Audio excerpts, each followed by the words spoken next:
there's going to be there's going to be some movement between now and the SEC tournament with 3 games left. Kentucky wins, they're champions, and so be in their shoes and know that they've won 7 straight since they left us. Won some close games. They're playing really well right now, and all they are is a 1 home win against an Auburn team that they're 48-2 against at home to win the league. It's pretty good math right there, right?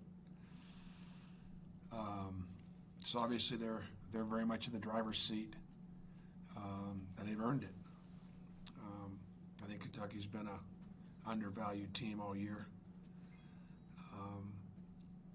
I felt like I said it last night on my radio show. I felt like last year if they had beaten us to go to the Final Four, they'd have beaten Virginia, they'd have beaten Texas Tech. We were as good as anybody at the Final Four last year. We absolutely were, but they were probably a little better than us.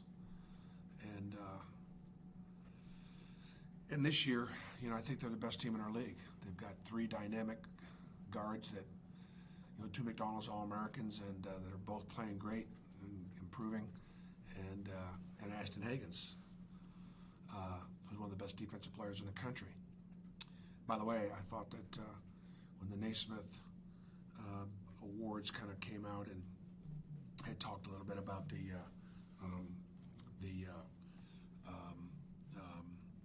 best defensive players in the country, I didn't see Herb Jones's name on that list, and I didn't see Isaac Okoro or Samir Dowdy, and I thought all 3 of those guys out of our league could have been in there. And then Richards is a dominating inside player who Austin Wiley and Anthony McLemore did an incredible job against the first time. And for us to have a chance to win, we're going to have to do it again. And I'm sure he knows that. I'm sure Coach Calipari is challenging him on those fronts. E.J. Montgomery's playing really well here down the stretch and improved. And, obviously he's a lot of people, talking about him too. He's one of their McDonald's All-Americans. They've got 4. So Kentucky's playing really well. And, for us, I thought we played great when we played them the first time. I thought we played really hard. I thought it was one of our most physical games. You have to be physical against Kentucky because they're so physical offensively. I mean, the way they run their offense and the way they screen and the way they move, they'll hit you. And, a lot of teams can wilt underneath that. Our biggest struggles have been on the offensive end, making shots. Kentucky's holds teams down to 38% or so. Field goal percentage defense is one of the best in the league. They lead the league in block shots, so we try to get to the rim. They do a great job of trying not to foul and blocking shots, so that'll be a challenge for us. We have to make shots up there to pull off this upset. And our kids I'm very happy for our players that they've worked so hard this year to actually still be in this race, and have a chance to finish in the top 4 and still have a chance to win the league. And here we are with 3 games left.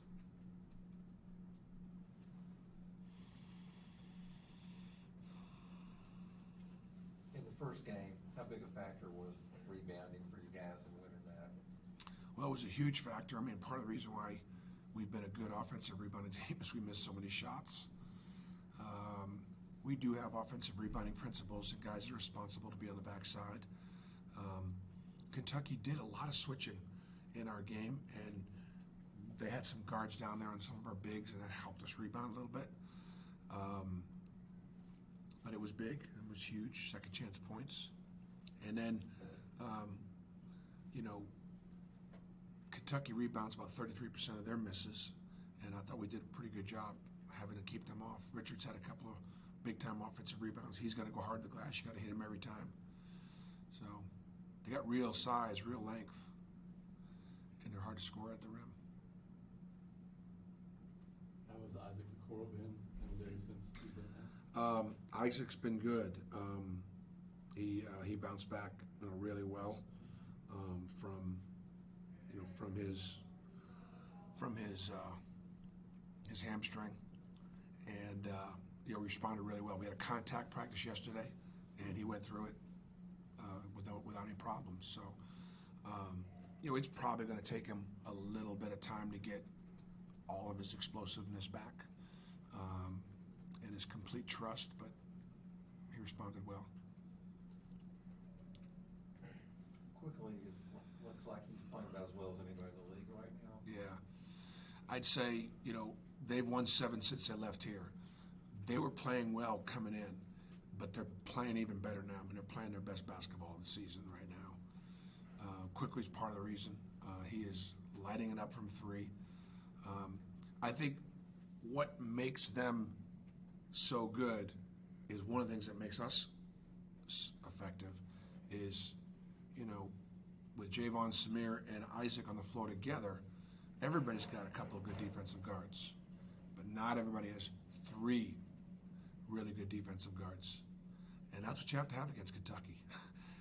Your guards have to be able to find a way to keep those guys in front, get through screens, challenge shots,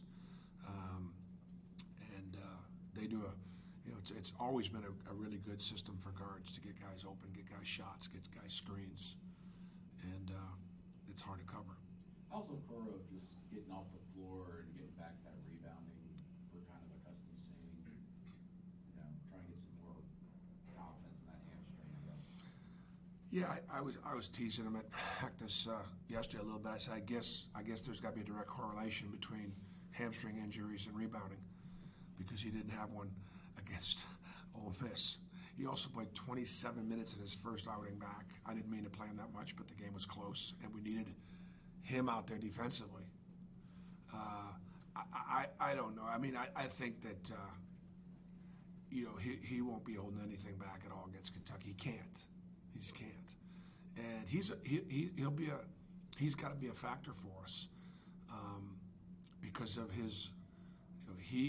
Isaac is a mismatch, and if we can use him as a mismatch, then we get it really can be effective. That said, I get that ball into him sometimes, but they've got a couple of big boys in there, EJ and Nick, that'll just beat that thing back with real size and length, and Isaac doesn't like to get his shot blocked. You talk a lot about trying to make history with your team. 2-48, this is a chance to do it, right?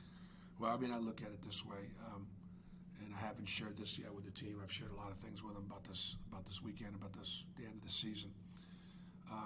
Last year we wanted to make history, and talked about there's no better way of making history than go through the toughest schedule, ever in the road to the Final Four, in New Mexico State, and then Kansas and North Carolina and Kentucky, which is what it was.